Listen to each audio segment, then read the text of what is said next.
সকলোকে নমস্কাৰ স্বাগতম জনাইছোঁ মোৰ চেনেল এইম অসমলৈ বহু দিনৰ পিছত আপোনালোকৰ বাবে ভিডিঅ' প্ৰস্তুত কৰি লৈছোঁ আৰু ভিডিঅ'টো কিহৰ ওপৰত হ'ব আপোনালোকে হয়তো ইতিমধ্যে থাম্বনেইলটো চাই গম পালে গতিকে ভিডিঅ'টো শেষলৈকে চাব আৰু ভাল পালে লাইক কৰিব কমেণ্ট কৰিব শ্বেয়াৰ কৰিব আৰু চেনেলটো যদি আপুনি নতুন তেনেহ'লে চেনেলটো ছাবস্ক্ৰাইব কৰি নাপাহৰিব গতিকে পলম নকৰি আজিৰ ভিডিঅ'টো আৰম্ভ কৰোঁ যোনসকল ষ্টুডেণ্টে ইতিমধ্যে DLED কৰিম বুলি ভাবি আছিলে তেনেহ'লে তেওঁলোকৰ কাৰণে ভাল খবৰ কিয়নো DLED কৰিবলৈ হ'লে আমি এটা প্ৰি এণ্ট্ৰি টেষ্ট দিব লাগে আৰু সেই টেষ্টৰ কাৰণে CITৰ ফালৰ পৰা এডমিশ্যন ন'টিছ আহি গৈছে গতিকে এই ভিডিঅ'টো মই সম্পূৰ্ণভাৱে জনাম কি কৰিব লাগিব আপোনালোকে কেনেদৰে অনলাইন কৰিব বা ইয়াত আপোনালোকে এপ্লাই কৰিবলৈ হ'লে কি লাগিব আৰু ইয়াত এপ্লাই কৰিবলৈ যোনটো ফিজ ধাৰ্য কৰি দিয়া আছে সেই ফিজটো কিমান হ'ব সম্পূৰ্ণ ভিডিঅ'ত গম পাব গতিকে ভিডিঅ'টো শেষলৈকে চাব আৰু এইটো হৈ গ'ল আপোনালোকৰ ন'টিছটো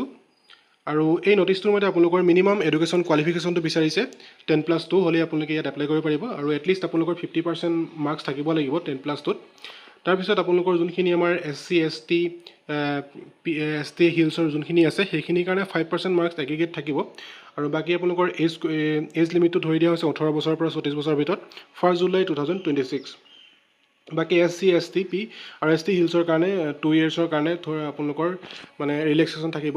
আৰু ৰিজাৰ্ভেশ্যন থাকিবই আপোনালোকে OBC MOBC SC ST P ST হিলছৰ পাৰ্চন উইথ ডিছেবিলিটি যোনখিনি PWD কেণ্ডিডেট হয় তেওঁলোকৰ কাৰণে ইয়াত ৰিজাৰ্ভেশ্যন থাকিব আৰু EWS কেণ্ডিডেটখিনিৰ কাৰণে ইয়াত ৰিজাৰ্ভেশ্যন থাকিব তাৰপিছত আহিলে আপোনালোকৰ ইয়াত কেনেদৰে এপ্লাই কৰিব ইয়াত এপ্লাই কৰিবলৈ হ'লে আপোনালোকক মই লিংকটো ডেছক্ৰিপশ্যনত দিয়া আছে সেই লিংকত গৈ পেলাই আপোনালোকে এপ্লাই কৰি ল'ব পাৰিব তাৰপিছত আপোনালোকৰ যোনটো এপ্লিকেশ্যন ফিজ সেইটো হ'ল আপোনালোকৰ 600 টকা এইটো আপোনালোকে তাতে গৈ পেলাই পে'মেণ্ট কৰিব লাগিব UPI যোগেদি কৰিব পাৰিব আপোনালোকৰ ডেবিট কাৰ্ড যোগেদি কৰিব পাৰিব যিকোনো মাধ্যমেৰে আপোনালোকে পে'মেণ্ট কৰিব পাৰিব আৰু যোনটো আপোনালোকৰ এডমিট কাৰ্ড এক্সামৰ কাৰণে সেইটো এই যোনটো scrtped.co.in ইয়াতে আপোনালোকৰ এডমিট কাৰ্ডটো পাই যাব তাতে আপোনালোকৰ আৰু সেই এডমিটতে আপোনালোকৰ ডিষ্ট্ৰিক্টখন আৰু আপোনালোকৰ যোনটো চেণ্টাৰ হ'ব তাতে লিখা থাকিব আৰু আপোনালোকৰ ইতিমধ্যে অনলাইন লিংকছ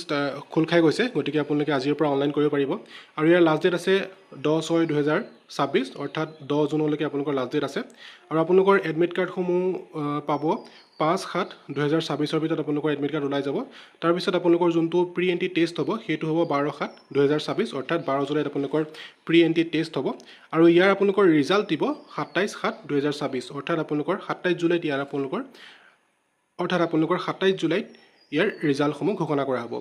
গতিকে ভিডিঅ'টো আছিলে ইমানেই আৰু এইটো হ'ল আপোনালোকৰ অফিচিয়েল ন'টিছটো কিবা যদি আপোনালোকৰ সুধিব লগা থাকে তেনেহ'লে কমেণ্টত কমেণ্ট কৰিব নিশ্চয় মই আপোনালোকৰ ৰেছপন্স দিম গতিকে আজিলৈ ইমানেই ধন্যবাদ জয় অসম